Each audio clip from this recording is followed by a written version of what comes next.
Assalamualaikum warahmatullahi wabarakatuh. Perkenalkan, nama saya Zolina Hazifa, NPM 044 dari Prodi Kesehatan Masyarakat Universitas Baitur Rahmah. Baiklah, di sini saya akan menjelaskan tentang etika dan hukum kesehatan.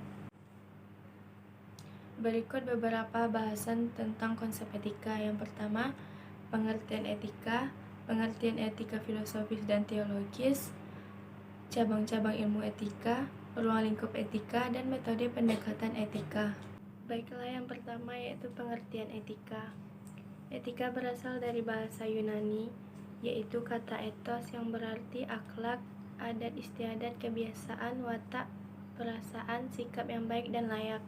Etika merupakan norma-norma, nilai-nilai atau pola tingkah laku kelompok profesi tertentu dalam memberikan pelayanan jasa tertentu kepada masyarakat. Etika merupakan aplikasi atau penerapan teori tentang filosofi moral ke dalam situasi nyata dan berfokus pada prinsip dan konsep pembimbing manusia berpikir dan bertindak dalam kehidupannya. Etika juga berarti pengetahuan tentang moralitas, yaitu meninjau segala hal, yaitu baik maupun buruk dari sisi moral. Contoh dari etika yaitu mahasiswa dan dosen wajib berpakaian rapi, bersih, berpenampilan menarik, larangan minum alkohol, main judi, asusila, merokok, membawa narkoba, dan menjaga kebersihan kampus, serta dan lain-lain sebagainya. Yang kedua, etika filosofis dan teologis. Etika filosofis adalah jenis etika yang lahir dari kegiatan berpikir atau berfilsafat yang dilakukan oleh individu dan termasuk dalam kegiatan dari filosof atau berdasarkan filsafat. Contoh, apabila suatu individu mengambil salah satu bidang filsafat hukum, maka akan membahas terkait hukum. Yang kedua, etika teologis. Etika teologis adalah etika yang erat kaitannya dengan agama dan berisikan tentang unsur etika umum dan dapat dimengerti ketika memahami etika secara umum. Contoh, etika teologis dalam agama Kristen adalah etika yang bersumber dari presuposisi tentang Allah atau yang ilahi. Cabang-cabang ilmu etika. Metaetika.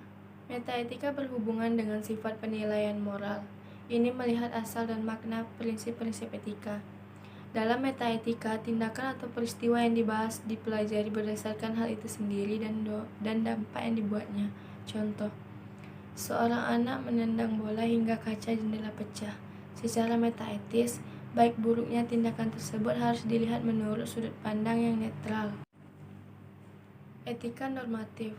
Etika normatif berkaitan dengan isi penilaian moral dan kriteria apa yang benar atau salah. Etika normatif berdasarkan diri pada sifat hakiki kesusilaan, bahwa di dalam perilaku serta tanggapan-tanggapan kesusilaannya, manusia menjadikan norma-norma kesusilaan sebagai panutannya.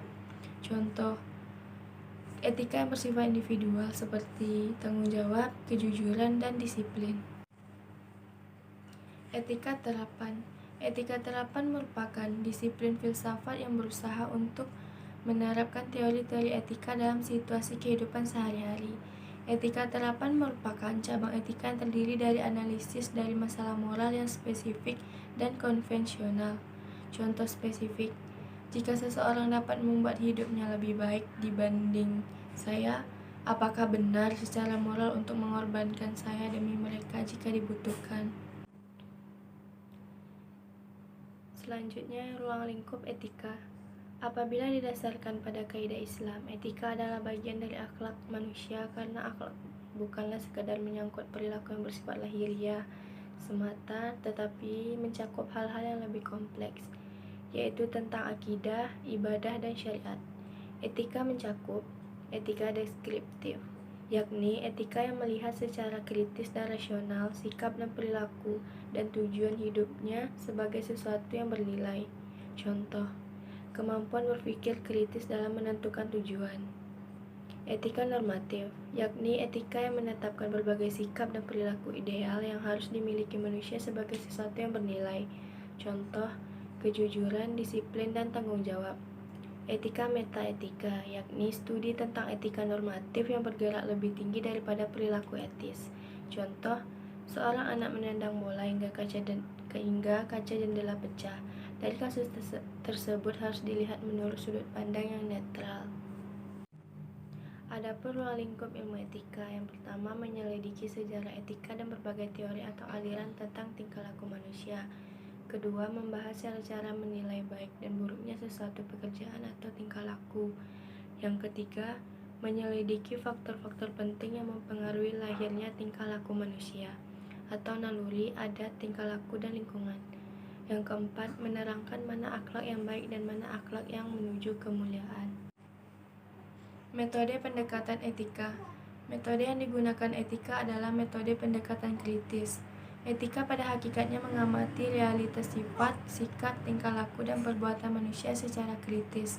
Etika tidak memberikan ajaran ataupun ideologi, melainkan memeriksa, merefleksi, mengevaluasi, dan menganalisa kebiasaan-kebiasaan, norma-norma, nilai-nilai, dan pandangan-pandangan moral secara kritis. Contoh, penyesuaian pakaian. Sebagai seorang muslim, tentunya berbeda berpakaian dengan orang yang non-muslim. Baiklah, sekian materi yang bisa saya jelaskan mengenai etika dan hukum kesehatan. Assalamualaikum warahmatullahi wabarakatuh.